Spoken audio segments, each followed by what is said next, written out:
పిలిస్తే వలుకుతలేడంటే ఈ తలకు మాసినోడు ఇంకా పొలం కడికి రానట్టే ఉన్నాడు. ఈ నచ్చ వరకు ఈ పొలంలో నీళ్ళని నా పొలంలో పెట్టుకుంటా చెప్పనా.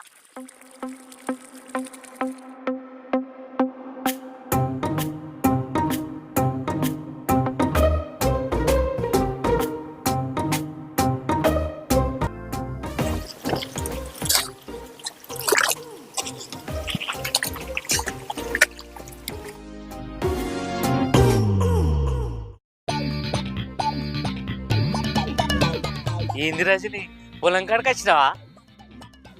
లేదు, జాతరకు వచ్చిన గాజులు గిట్ల కొనిస్తావా ఏంది? నువ్వు మోజుపడి అడిగితే గాజులేంది మంచి మంచి పట్టు చీరలే కొనిస్తా. నువ్వు నాతోని సొల్లు గార్చింది చాలు గాని ఇంటికాడ నీ సెకండ్ సెటప్ పక్కింటోనితోని సొల్లు గారుతుంది. పోయి దాని మూద్దుడు.